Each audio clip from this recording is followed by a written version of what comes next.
Every single steak in the meat case at your regular grocery store or even in Costco's own pre-cut package got there because someone already did the butchering for you, and you're paying real money for that labor, every single pound. I stopped paying for it 3 years ago, and the math works out to roughly $150 saved every time I stock my freezer, using the exact same quality of meat from the exact same store with nothing fancier than a good knife and 20 minutes at my kitchen counter. My name's Walter.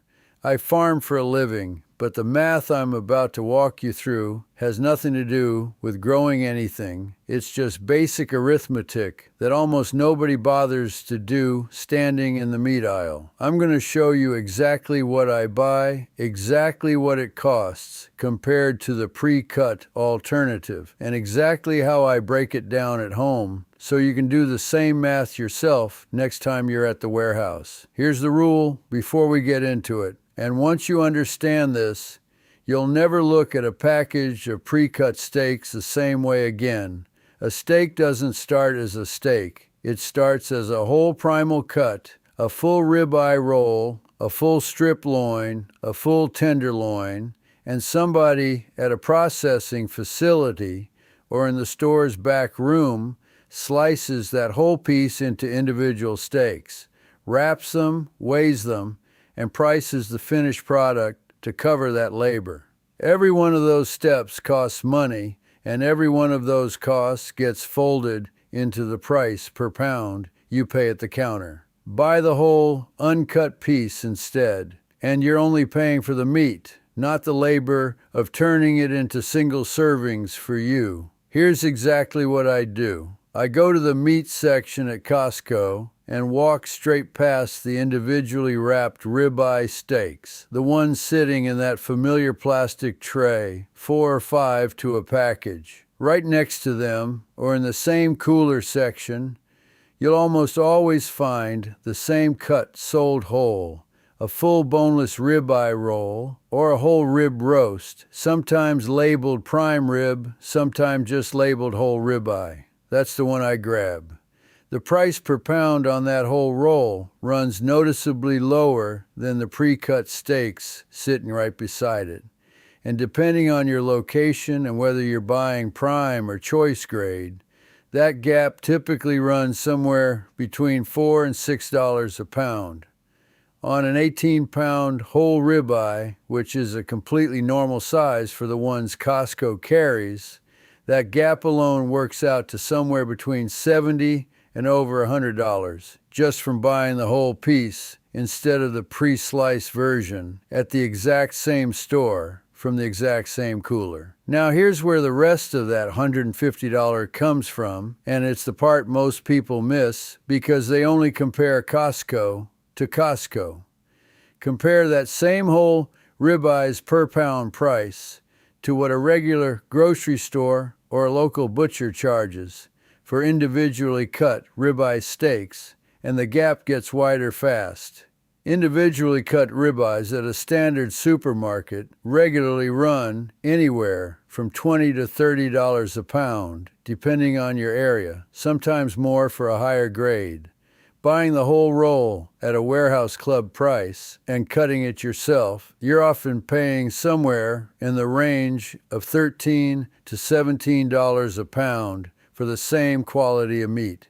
Stack that gap across an 18-pound roll, and you're looking at real defensible savings well past $100, sometimes comfortably past $150, depending on the week and what your local stores are charging. Here's how I actually break it down once I get it home, because this is the part people assume is harder than it actually is. I let the roll sit in the fridge until it's fully chilled, but not frozen solid. Cold meat holds together and slices cleaner than meat at room temperature. I lay it out on a large cutting board, trim off any excess exterior fat cap down to about 1/4 inch. Save those trimmings. They render down beautifully for cooking fat later. Then I use a long, straight butcher's knife, not a serrated one, and slice straight across the grain into steaks.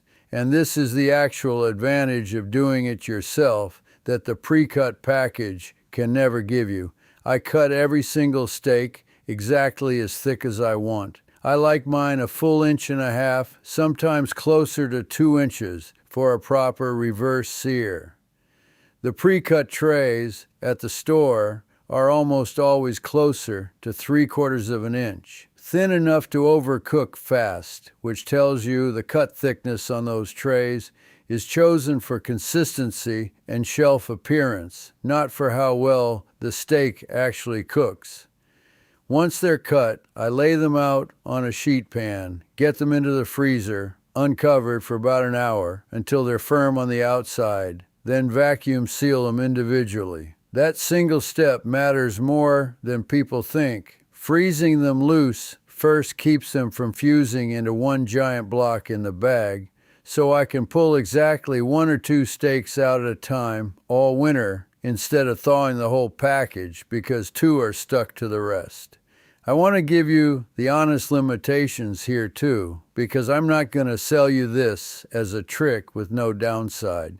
You need real freezer space. An 18-pound roll takes up more room than a couple of small store packages. And if you don't already have a chest freezer or a decent amount of open space, that's a real cost to factor in before you commit to buying whole primals regularly. You also need a sharp knife and about 20 to 30 minutes of standing time. It is genuinely not difficult, but it is a task, not a 2-second swap. And you need to actually use the trim and the odd end pieces instead of tossing them. The fat cap renders into excellent cooking tallow, and the thinner tail end pieces make great stir-fry strips or kebab meat.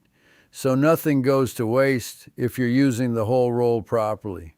This same trick works on more than just ribeye. A whole strip loin, cut into New York strips yourself, runs the same kind of savings gap, often $4 to $6 a pound, less than the pre-cut steak sitting beside it. A whole beef tenderloin, broken down into filet mignon at home, is where the savings get genuinely dramatic, because pre-cut filet is one of the most heavily marked up cuts in the entire store. And a whole tenderloin at the warehouse price, cut into your own fillets, can save you significantly more than the ribeye math I just walked through. Here's why this pattern exists at all, and it's not complicated once you see it plainly. A warehouse club or grocery store pays someone in the back room or pays a processing facility upstream to break down whole primals into individual steaks, weigh them, tray them, and wrap them in that clear plastic film. That's real labor, real packaging cost, and real shrink, meat trim, that gets thrown away in the process, and every bit of that cost gets built into the price you pay per pound for the finished pre-cut product. When you buy the whole piece and do that last step yourself, you're simply not paying for a service you're fully capable of doing yourself at your own kitchen counter in under half an hour. Here's what I want you to actually do next time you're at Costco or any warehouse club. Walk to the meat section and specifically look for the whole, uncut version of whatever steak you'd normally buy pre-sliced. It's almost always sitting in the same cooler, sometimes just one section over. Check the price per pound on both, the whole piece and the pre-cut tray, and do the math yourself right there in the aisle. Most phones have a calculator. It takes 10 seconds. If the gap is real, and it almost always is, grab the whole piece and don't be intimidated by the size of it. A sharp knife in 20 minutes is genuinely all it takes. I'll leave you with the bigger point because it applies well past steak. Almost anything sold pre-portioned, pre-cut, or pre-prepared carries a labor markup baked into the price. And in a lot of cases, that labor is something you're completely capable of doing yourself at home for free, with better control over the result besides. Whole cheese blocks instead of pre-shredded bags. Whole chickens instead of individual pre-cut breasts. Bulk produce instead of the pre-washed, pre-chopped version in the clamshell container. None of it is a scam. It's a legitimate convenience service. You just need to actually decide whether that convenience is worth the markup every single time instead of buying the pre-cut version out of habit without ever checking. Tell me in the comments what warehouse club you shop at and whether you've ever done the whole primal math yourself.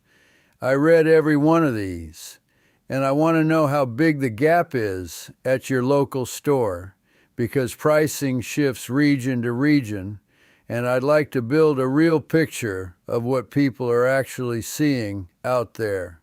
And if you got a favorite cut you break down yourself that I didn't mention, drop it below. I'm always looking for the next one to try. Next time, I want to walk you through the exact same math on a whole pork loin, because that gap is even bigger than the one I just showed you with beef. Until then, do the math before you buy, not after, and remember somebody's getting paid for every cut a knife makes before that meat reaches your cart, and it might as well be you.